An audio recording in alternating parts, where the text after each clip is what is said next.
Marco Grunewald, Yitzhak Grunewald, Boker Tov. Boker Tov. Merci d'être avec nous ce matin. Je rappelle à nos auditeurs que vous avez été directeur d'un grand lycée israélien dans le Gush Etzion à Efrat et que vous êtes aujourd'hui inspecteur pédagogique dans le sud du pays. Et nous avons sollicité, bien entendu, pour parler de ces grandes vacances qui débutent aujourd'hui pour près de 700 000 lycéens israéliens. Alors, tout d'abord, une première question, on va dire peut-être même un petit peu personnelle. Qu'est-ce que l'on ressent quand on est directeur d'école et que l'on voit partir ces élèves en vacances, et en particulier, on va dire, les classes de terminale qui terminent leur cursus scolaire?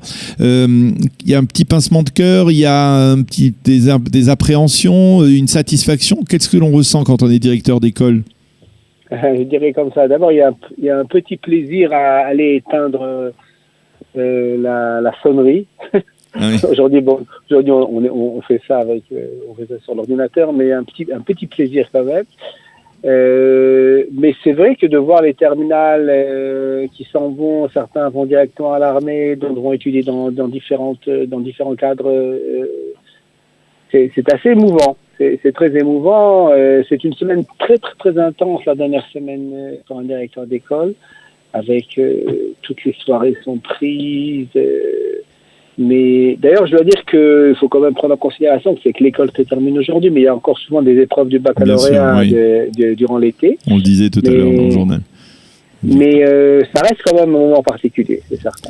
Alors, la question que l'on se pose, et je lisais tout à l'heure dans la presse israélienne qu'il y a certains aspects qui sont favorables, extrêmement encourageants dans l'éducation israélienne, certains aspects qui sont plus problématiques. On parle beaucoup de violence à un taux assez important par rapport à l'OCDE. La question que je voulais vous poser, c'est concernant le système éducatif israélien, ce système qui forme les jeunes Israéliens. On a parfois l'habitude il peut peut-être parfois choquer, surtout lorsque l'on vient de France. C'est pas du tout le même genre de relation entre parents et instituteurs et enseignants. Est-ce que effectivement, comme l'ont dit certains, et je lisais une interview du président sortant du Machon Weizmann, de l'Institut Weizmann, qui disait que en Israël, on laisse poser des questions aux jeunes, on essaye de susciter leur curiosité. C'est vrai que c'est plus particulier que, par exemple, en France, où on est beaucoup plus rigide, on va dire? Oui, c'est certain. C'est vrai, il y a beaucoup plus de liberté, beaucoup plus de place à l'individualité, je dirais aussi. Mais je dis souvent qu'en Israël, il y a plutôt un souci de l'épanouissement de l'enfant, et en France, il y a souvent un souci de l'instruction de l'enfant. Et je pense qu'il faut essayer de trouver un juste milieu. Je pense que ces dernières années, on essaie de retrouver un certain milieu. Regardez les résultats maintenant avec le baccalauréat en mathématiques, où le ministre Bennett a mis l'accent sur coefficient 5 pour le baccalauréat en mathématiques. Je pense que c'est très important. Pareil aussi pour l'anglais. Donc, si vous voulez, par-delà la volonté véritablement de faire... Écoutez, c'est pas très compliqué. Ça n'existe pas en France, dans un système scolaire, un éducateur. Il y a un enseignant, il y a un prof principal, mais il n'y a pas de mechaner, d'éducateur. Alors qu'en Israël, tout se fait autour d'éducateurs. Quand vous venez à une réunion de parents, vous venez d'être convoqué par le directeur ou par l'éducateur, on va parler d'éducation, de valeurs, de l'épanouissement de l'enfant, etc. Ce sont des choses qui sont beaucoup moins fréquentes. Il y a une plus grande proximité, ça veut dire. Il y a une grande proximité, il y a un souci aussi véritable d'éduquer, c'est-à-dire qu'au coup avec plus le bagage, je dirais, de valeurs que donne la maison, l'école a aussi un souci de vouloir s'associer aussi à cet effort d'éducation. C'est pas du tout évident. Et tout particulièrement dans le système religieux sioniste aussi, oui. Donc Mamlachti Dati, c'est certainement, on va fêter donc Yom Yerushalayim, on va fêter des tas de choses, on va parler de, prenez par exemple, il y aura un certain effort qui est fait durant le mois de juin, par exemple, pour expliquer aux enfants comment se comporter pendant l'été, quels sont les dangers auxquels il faut faire attention. Souvent, l'éducateur ou l'éducatrice vont téléphoner pendant 1 ou 2 ou 3 fois pendant l'été aux élèves pour demander comment est-ce qu'ils vont, comment ça va. Il y aura moi j'avais souvent des éducateurs qui rencontraient leurs élèves, qui faisaient même pendant l'été à la maison, oui, soirées à la maison, etc. Donc il y a vraiment, c'est un accompagnement. Donc maintenant, ça va, ce genre de choses vont sur le compte de quelque chose. Ça va sur le compte un peu de, je dirais, de l'instruction, de l'accumulation de la connaissance ou de la transmission de la connaissance. Mais encore une fois, comme je pense qu'il y a un certain milieu, on s'est rendu compte quand même qu'on ne peut pas faire que de l'éducation, que de la transmission de valeurs, qu'il faut aussi faire un effort pour enseigner des connaissances. Alors, cette année scolaire là, qui se termine, elle a été, on peut dire, marquée sur le plan national par cette multiplication d'élections, on va dire une tension politique assez continue pendant cette année. Est-ce que il y a une véritable sensibilité on essaye, les éducateurs, les enseignants essayent de sensibiliser les jeunes Israéliens à cette, on va dire, à cette omniprésence de la vie politique dans la réalité israélienne. Est-ce qu'on parle de politique dans les cours, on va dire peut-être certainement pour les classes de terminale, de première? Est-ce que c'est présent beaucoup dans l'éducation nationale israélienne aujourd'hui, ça? Si vous voulez, pas dans l'éducation israélienne, dans le sens qu'on va faire attention quand même pour ne pas essayer d'influencer ou d'exprimer trop ses opinions politiques, mais on va se servir, si vous voulez, de cette période pour parler de la démocratie, pour parler du système électoral, puisque de toute manière, en plus, il y a une épreuve au baccalauréat qui est obligatoire. Donc, ça va être le sujet. Il y a souvent des écoles qui vont faire aussi un semblant de vote, où les élèves vont dire voter, quels sont les partis. Moi, je sais que souvent, on invitait aussi des représentants politiques. Chacun essaie d'expliquer pourquoi il fallait leur donner la confiance à eux et pourquoi il fallait voter pour eux. Il faut savoir que les terminales, souvent, sont appelés à voter déjà, ceux qui ont 18 ans. Il y a eu aussi des élections municipales cette année, donc c'était une année très chargée. Les élections municipales, on peut voter à partir de 17 ans. Donc le public déjà de terminale, parfois même de première, les différents candidats sont intéressés à essayer de les convaincre. Donc si vous voulez, essayer de profiter de cette période pour montrer, si vous voulez, ce que la démocratie apporte dans une société, les limites de la démocratie aussi, et comment est-ce qu'on gère tout ça. Alors, on a aussi beaucoup parlé ces derniers temps d'un fameux discours du président de l'État, Reuven Rivlin, qui nous a certainement pas échappé, qui remonte à 2015 d'ailleurs, dans lequel le président parlait des 4 shvatim, des 4 tribus qui composent la société israélienne. Il parlait, et qui, selon lui, allait être vers une sorte de parité, 25% pour chacune des tribus, comme il le disait. Il s'agit des laïcs, des sionistes religieux, des orthodoxes et des Arabes. Or, par un miracle qui, à mon avis, n'en est pas un, eh bien, il s'agit effectivement de la même compartimentation de l'éducation nationale en Israël. Il y a une éducation nationale pour les laïcs, pour les sionistes religieux, pour les orthodoxes et pour les Arabes. Est-ce que vous pensez que ces clivages qui sont dans la société israélienne ont leur source dans cette décision de compartimenter justement, donc de cataloguer ainsi l'éducation nationale? Non, je ne pense pas que ce soit lié au clivage. Je pense que le clivage, il est obligatoire. On veut renforcer l'identité de chacun. Et on veut qu'un enfant druze soit druze, reste druze, soit fier de ses sources et de ses racines, et pareil certainement pour les sionistes religieux, ultra-orthodoxes, etc. Parce que là, il n'y a pas le choix, parce que on sait bien que les parents, pour eux, c'est extrêmement important, ils voudront éduquer leurs enfants, les mettre dans un cadre qui va être identique aux valeurs pour lesquelles qui donnent à la maison.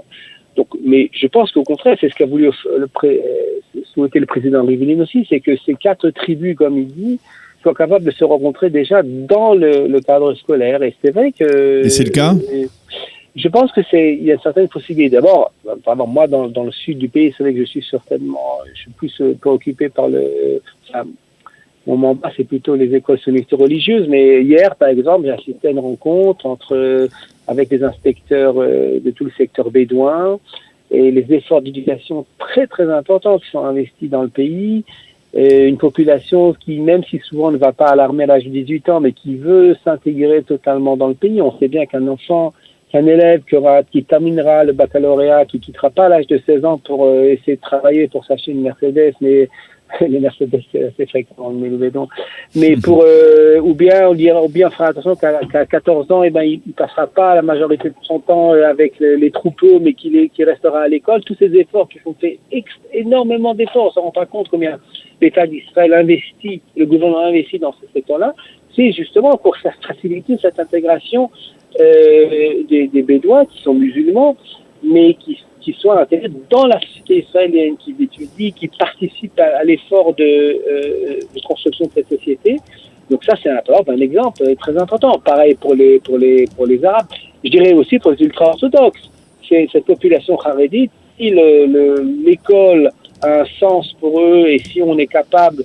Moi, j'ai visité plusieurs écoles pour enfants kharédim qui font le baccalauréat, par exemple. Oui. Même il y en a de plus en plus. Oui, je ne sais pas s'il y en a de plus en plus, mais il y a une prise de conscience. Il y a une prise de conscience. Bon, il y a aussi des écoles aussi pour enfants kharédim qui ont quitté le milieu kharédim, mais qui sont restés religieux. Oui. Donc, il y a aussi des efforts tout à fait remarquables du ministère pour essayer de leur donner un cadre scolaire. Il faut comprendre aussi qu'un élève qui terminera avec le baccalauréat, c'est un passeport, sont des clés pour la réussite de sa vie. C'est-à-dire que, moi je disais toujours aux parents aussi, faites un effort, et on va faire un effort commun, l'élève, nous les enseignants et vous les parents, pour que vous donniez le maximum de clés à votre enfant pour qu'il puisse réaliser tous ses rêves par la suite, ne pas être bloqué. Et c'est très important. Maintenant, si on est capable de faire ça aussi dans les différentes tribus dont parlait M. Rivlin, eh ben, ça va permettre de créer une société israélienne commune. Maintenant, voilà. c'est vrai que c'est parfois, donc ça va plus, le dénominateur commun ne sera peut-être pas l'armée, parce qu'ils vont pas tous à l'armée, ni les ultra-orthodoxes, ni les Bédouins ou les Arabes israéliens, mais si le dénominateur commun, c'est quand même de vouloir vivre ensemble dans une société et de se retrouver, oui, le drapeau d'Israël comme le drapeau commun d'un État commun, et ben je pense que à ce moment-là, le système éducatif a beaucoup d'importance. Alors, il y a peut-être aussi une cinquième tribu dont le président n'a pas parlé, mais à laquelle nous sommes très sensibles ici à Calitas, c'est la tribu, on va dire, entre guillemets, des Olim Hadashim. Et la question que je vous pose, est-ce que vous avez le sentiment, vous, en tant qu'ancien directeur d'école, éducateur, inspecteur pédagogique, que l'éducation nationale est suffisamment à l'écoute des besoins très spécifiques des Olim Hadashim, et je pense en particulier à Olim Hadashim de France qui arrivent ici avec leurs repères éducatifs en France qui ne sont pas du tout les mêmes que ceux qui sont ici, justement entrant à cause de ce catalogage et de ces clivages dans l'éducation nationale. Est-ce que vous pensez que il faut faire plus pour mieux intégrer au niveau de l'éducation nationale les Olim Hadashim, les plus jeunes? D'ailleurs, juste pour rebondir par rapport à cette cinquième tribu, moi j'avais donné une série de conférences en France et je posais la question aux Juifs de France et de la diaspora si c'est pas eux-mêmes la cinquième tribu. Alors peut-être la sixième tribu, c'est peut-être les Olim Hadashim, mais il y a beaucoup d'efforts. Il y a dans dans les différents, dans le ministère de l'Éducation, dans les différents bureau, il y a des responsables pour l'Olim Hadashim, il y a un effort important qui est fait. Moi, je vois à Ashdod, à Ashkelon, l'Olim de France, il y a beaucoup d'Olim d'Éthiopie aussi dans le Negev, etc. Il y a un effort considérable qui est fait et je pense en tout cas que tout le monde considère ça comme une véritable bénédiction pour le pays, tous ces Juifs qui viennent et qui s'intègrent. C'est vrai, on le sait très bien, les élèves c'est une véritable problématique. Le fait que les parents ne comprennent pas comment le système fonctionne, le fait qu'il y a beaucoup moins de devoirs à la maison, oui. Le fait que l'enfant soit libre beaucoup plus tôt, le fait que le baccalauréat soit étendu sur une longue période et qu'on peut terminer le système scolaire sans avoir terminé tous ces baccalauréats, oui. Et faire un examen par la suite, etc. Donc, on ne ressent pas, c'est pas exactement le même système qu'en France. Ça crée des problèmes, c'est un défi. Mais moi, je vois dans les écoles, je vois souvent des petits élèves ou des grands élèves qui s'adressent à moi en français, ou moi, quand j'entends leur accent, je vois des enfants épanouis, qui sont heureux, qui s'intègrent très rapidement au système. Je crois qu'il y a un effort véritablement à faire pour créer un pont avec les parents. Il faut que les parents soient capables de comprendre. Et souvent, moi qui ai eu la chance de participer à des salons pour les Olim en France, c'est un effort qu'il faut faire en aval. Déjà, quand on est en France, expliquer aux parents comment le système fonctionne,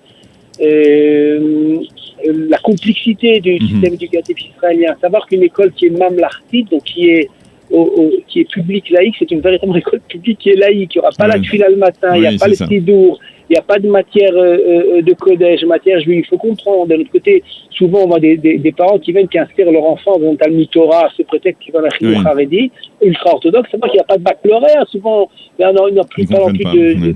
Donc ça, c'est un effort qu'il y a à faire en France, et je pense que les différentes organisations, notamment Calita, justement, ils font ça, à mon avis, avec beaucoup de succès. Alors, une dernière question, et nous avons 1 minute, Marco, pour votre réponse. Ces vacances, ces grandes vacances, ce sont aussi des longues vacances. Et la question est récurrente. Chaque année, on se pose la question, est-ce que finalement, c'est pas trop long, ces vacances? C'est 2 mois, plus de 2 mois maintenant, 2 mois et demi presque pour les lycéens. Si, je pense que c'est trop long. Je pense qu'il faudrait partager différemment les vacances. Il faudrait, d'un autre côté, on a des périodes très longues sans aucune interruption, entre de Hanouka pratiquement jusqu'à Pessah, etc. Je pense qu'il faudrait partir un peu différemment les choses. Chaque ministre qui rentre en position, il se rend vite compte qu'avec les syndicats, c'est très très compliqué, c'est très complexe. Moi, je suis pour une répartition différente des vacances. 2 mois, 2 mois et demi, c'est pas bien. Et comme il y a en plus en Israël, souvent on part à peine quelques jours en vacances avec les parents, et les enfants sont trop livrés à eux-mêmes, et c'est pas une chose qui est positive. Je suis d'accord avec vous. Eh bien, Marco Grunewald, merci beaucoup d'avoir été avec nous ce matin sur Studio Calita, à l'occasion donc de la fin de cette année scolaire. On vous souhaite à vous, bien entendu, aussi de bonnes vacances, puisque vous êtes un peu au repos, mais même si je pense que vous allez déjà préparer pendant ces vacances le début de l'année. Oui, de manière générale, les gens qui travaillent au ministère et les directeurs d'école, ils n'ont pas 2 mois de vacances. Voilà, il y a c'est ça. 1 ou 2 semaines. Il faut préparer la prochaine rentrée. Voilà. Eh bien, merci beaucoup d'avoir été avec nous. Bonne journée et même Shabbat Shalom, on peut vous dire aussi. Shabbat Shalom, bye bye. Voilà, il est 8h28 sur Studio Calita. Dans quelques instants, la revue de la presse et des médias israéliens.